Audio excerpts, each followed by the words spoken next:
بسم اللہ الرحمن الرحیم۔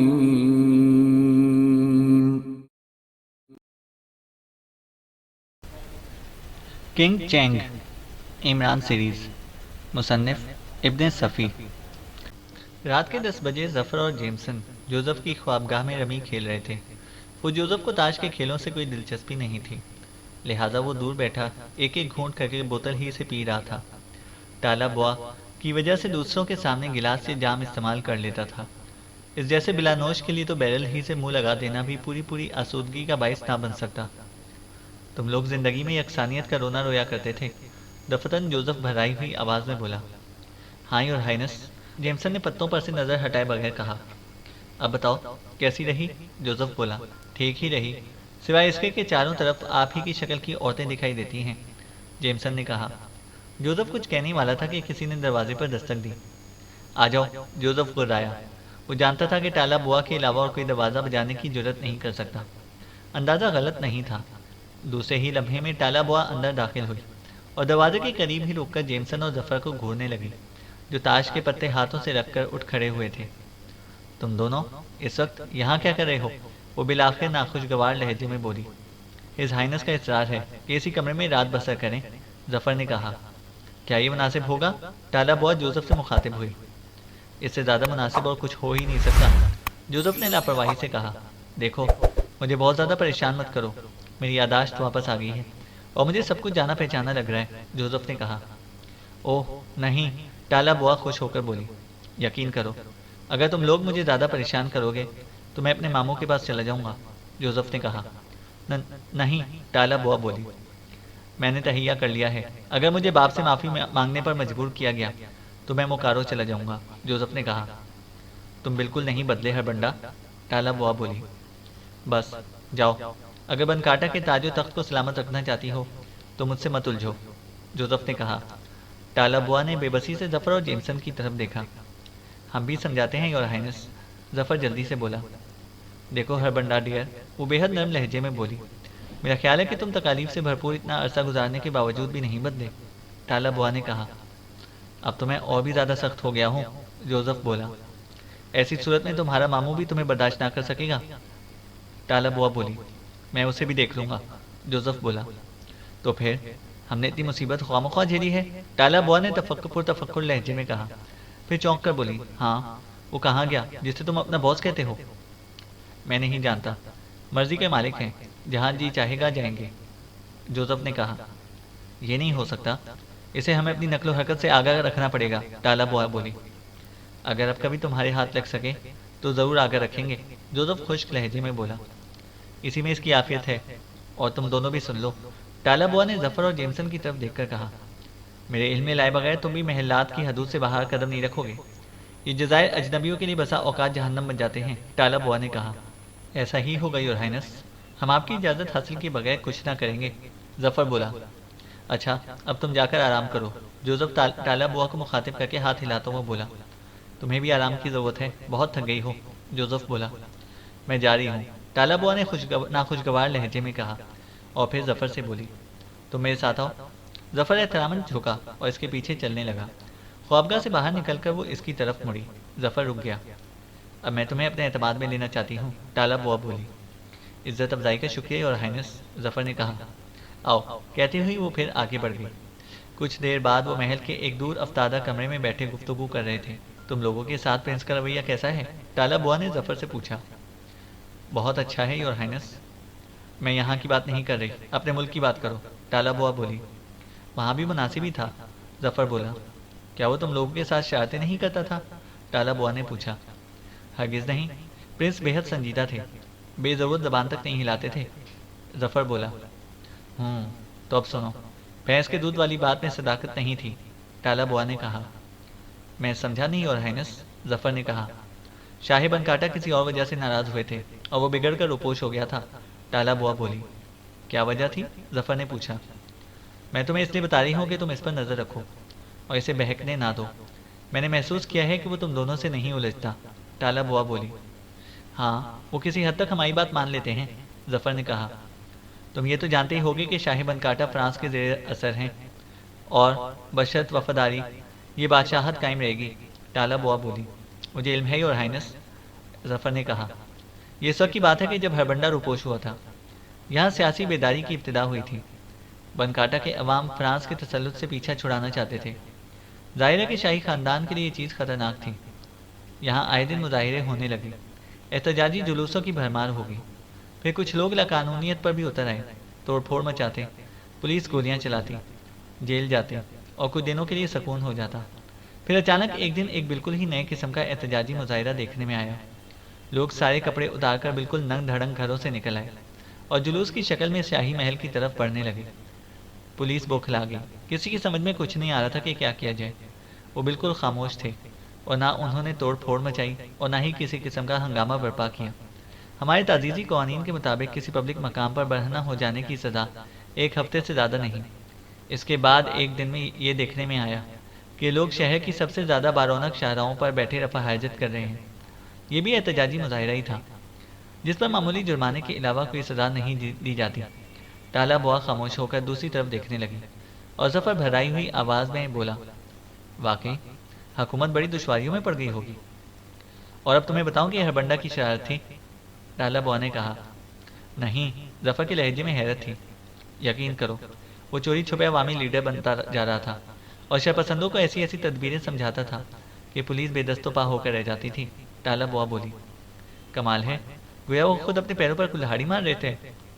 ظفر نے کہا۔ شاہ کو خبر ہوئی، انہوں نے اسے طلب کر کے ڈانٹا ڈپٹا، معافی نامہ طلب کیا کہ آئندہ ایسا نہیں کرے گا۔ ہربنڈا نے معافی مانگنے سے انکار کر دیا اور پھر اس دن کے بعد سے ہم اس کی شکل کو دیکھنے کو ترس گئے۔ ابھی پچھلے 2 ماہ قبل کی بات ہے کہ تمہارے ملک کے فرانسیسی سفیر کے دعوت سے ہمیں یہ بات معلوم ہوئی کہ ہربنڈا کہاں ہے۔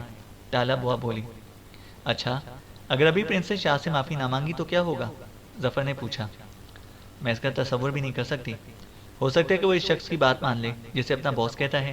ٹالا بوا بولی، کیا آپ کو علم ہے کہ باس کہاں ہے؟ ظفر نے کہا، میں نہیں جانتی، وہ ہمیں بنکاٹا کے ساحل پر اتار کر غائب ہو گیا تھا۔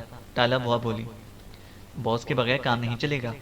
ظفر طویل سانس لے کر بولا، تو پھر اسے تلاش کرو۔ ٹالا بوا نے کہا، ہمارے بس سے باہر ہے، جب خود ہی مناسب سمجھے گا ہم سے آ ملے گا۔ ویسے آپ یہ تو بتا ہی سکیں گی کہ بنکاٹا میں پرنس کو کس کس قسم کے خطرات پیش آ سکتے ہیں؟ ظفر نے پوچھا۔ کسی قسم کے بھی نہیں، ٹالا بوا بولی۔ حیرت ہے، حالانکہ پرنس ہمیں اپنی خوابگاہ میں اسی لیے روکے رکھنا چاہتے ہیں کہ کسی قسم کا خطرہ محسوس کر رہے ہیں۔ ظفر نے کہا، اس پر مجھے بھی حیرت ہے، چلو میں پوچھتی ہوں۔ ٹالا بوا بولی، نہیں اور ہائنس، چونکہ آپ نے مجھے اعتماد میں لیا ہے اس لیے میں نے بھی یہ بات کہہ دی، ورنہ پرنس نے سختی سے منع کر دیا تھا۔ ظفر نے کہا، بڑی عجیب بات ہے۔ ٹالا بوا بے بسی سے بولی۔ کچھ دیر خاموشی رہی، پھر ظفر بولا، کیا یہ ممکن نہیں ہے کہ مکاروں کا بادشاہ بنکاٹا کو بھی اپنے قبضے میں لینے کے لیے پرنس کی زندگی کا خواہاں ہو جائے؟ ہرگز نہیں، کبھی نہیں، ایسی کوئی بات کسی کے سامنے زبان سے نہ نکالنا، خونی رشتوں کی تقدیس کے منافی ہے۔ وہ پرنس کا ماموں ہے، ان اطراف میں حکومت کے لیے رشتہ دار ایک دوسرے کا خون نہیں بہاتے اور رشتوں کا احترام اس طرح کیا جاتا ہے کہ ان پر ملکی قوانین بھی اثر انداز نہیں ہوتے۔ ٹالا بوا بولی، میں سمجھا نہیں اور ہائنس۔ ظفر نے کہا، اسے یوں سمجھو کہ پچھلے سال مکاروں میں قانون بن گیا ہے کہ کوئی غیر ملکی مکاروں کے ساحل پر قدم نہیں رکھ سکتا۔ آس پاس کے جزیروں کے لوگوں پر بھی یہ قانون لاگو ہوتا ہے، لیکن ہربنڈا جب چاہے مکارو جا سکتا ہے۔ یہی نہیں بلکہ جتنے آدمی چاہے اپنے ساتھ لے کر جا سکتا ہے، اس پر اس قانون کا اطلاق نہیں ہوگا۔ ٹالا بوا نے کہا۔ اوہ، ظفر پرتفکر انداز میں اپنی بینک ان پٹی سہلانے لگا، پھر تھوڑی دیر بعد بولا، اچھا، تو پھر اس ہنگامے کا کیا مقصد تھا؟ آخر کنگ چینگ کیوں نہیں چاہتا تھا کہ پرنس بنکاٹا پہنچے؟ اور غالباً آپ نے ہمیں یہی سمجھانے کی کوشش کی تھی کہ مکاروں کا بادشاہ اس سازش کی پشت پر ہو سکتا ہے۔ ظفر نے کہا، اس سلسلے میں لوئیسا نے مجھ سے جو کچھ کہا تھا وہی میں نے تم لوگوں کے ذہن نشین کرانے کی کوشش کی تھی۔ اس نے یہ کہا تھا کہ کنگ چینگ کے آدمی پرنس سے الجھیں گے۔ ٹالا بوا بولی، آخر کیوں؟ ظفر نے پوچھا۔ وجہ وہ بھی نہیں بتا سکی تھی، اسے اپنے بڑے آفیسر کی طرف سے صرف اتنی ہی ہدایت ملی تھی، وجہ شاید اسے بھی نہیں بتائی گئی تھی۔ ٹالا بوا نے کہا، اچھا، تو پھر آپ انہیں اپنے ماموں کے پاس جانے سے کیوں باز رکھنا چاہتی ہیں؟ ظفر نے کہا، ذرا عقل استعمال کرو، خدا خدا کر کے تو بنکاٹا پہنچے ہیں، اب یہاں سے کہیں اور جانے کی سوچی تو نہ جانے کیا حشر ہو۔ ٹالا بوا نے کہا، اوہ اچھا، سمجھ گیا، میں کوشش کروں گا کہ پرنس شاہ سے معافی مانگ لیں۔ ظفر نے کہا، اتنا بڑا انعام دوں گی کہ تم تصور بھی نہیں کر سکتے۔ ٹالا بوا بولی،